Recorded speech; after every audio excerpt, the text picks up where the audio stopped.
Amazon just dropped their latest original series, The Boys. So is it good? Is it worth a binge? Let's talk about it.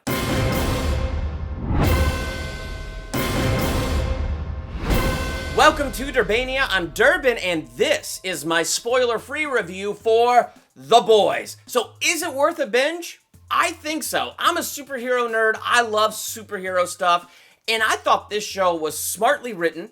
I thought it was well acted.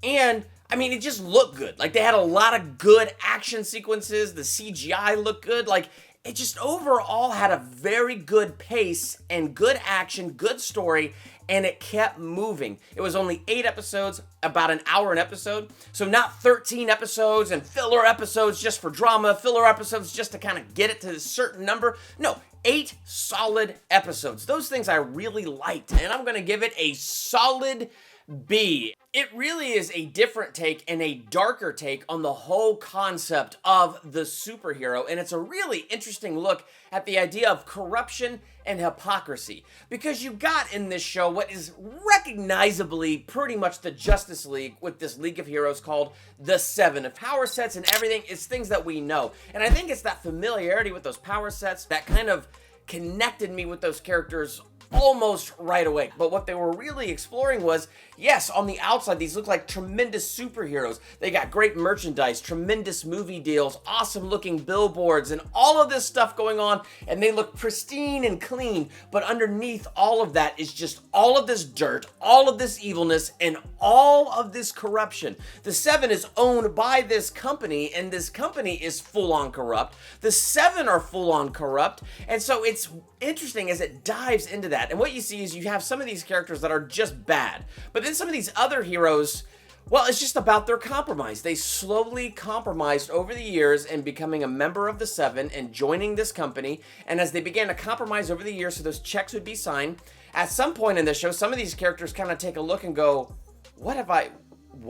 But it's almost too late at that point. So it's this very interesting look at compromise and corruption and the hypocrisy in the system and what would happen if the supers were so compromised with such corruption. I mean, this show really starts where you have this dude, and his name is Huey, and he's happy with his girlfriend Robin, like absolutely loves her. And you see this in the trailer, she kind of steps off the sidewalk, and then you have A-Train, who's basically the Flash, just boom, runs right through her, and she's gone. But how easily it was swept under the rug with no accountability was kind of Huey's first sign that these heroes that he's loved and idolized and has all of their merchandise, he's beginning to see this is corrupt. If they're such heroes, why aren't they taking responsibility for what they did? And then this brings in The Boys, led by Karl Urban's character Butcher, and really, I just thought this whole group of anti-heroes was fantastic. I thought it was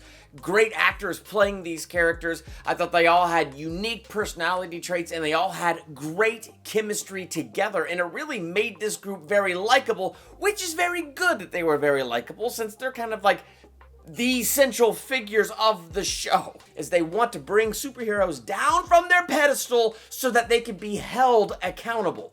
And what's so interesting about this dynamic is you have the heroes and you want to root for them because they so resemble the heroes that we love, but they're just such jerks. But then you have The Boys, and there's these flawed characters. They're the anti-hero, really, but Karl Urban's character has kind of an interesting history with one of these heroes in particular, and it kind of puts Karl Urban on this whole thing of like vengeance and bitterness. So as he's leading this team, he's leading the team of The Boys with bitterness and vengeance. And Huey is such a good kid. He's got such a good heart. He's just in a lot of pain.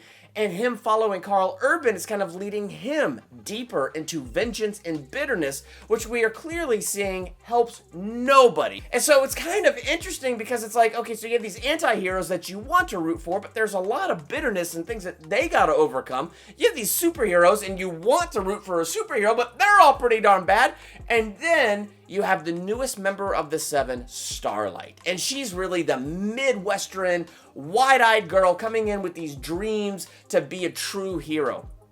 And unlike the other 7, she's not compromised, she's completely humble, and she's at heart a good person. So this brings in a good dynamic here, because you have the 7 who are full-on corrupt, and now we got this new hero who doesn't have this corruption. And now you got this group called the Boys, and then they bring Huey into it, and he's just in so much pain, and he's going deeper into darkness. So you're watching Starlight come in all wide-eyed and cheery. Now staying in the 7 means horrifying compromises, and it's weighing heavily on her shoulders. You have Huey, who's dealing with his pain and kind of taking his own little path into darkness. So you have like these 2 newbie characters on total opposite sides of the coin meeting, and so their chemistry is really interesting. Kind of what they bring to this story on whole opposite sides of things is really interesting.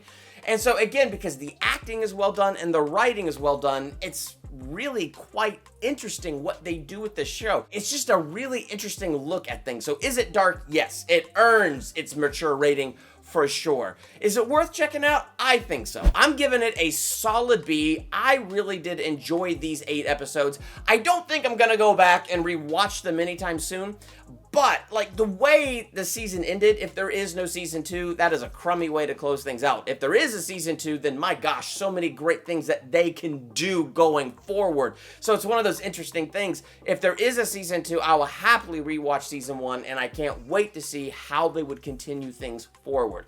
What did you think of this show? Let's talk about that in the comments. While you're there, hit the subscribe button to become a Durbanian. Hit the bell by the subscribe button so you're notified for my very next movie review, ranking video, theological analysis, or anything else I do here. I'm Durbin. Thanks for checking out Durbania.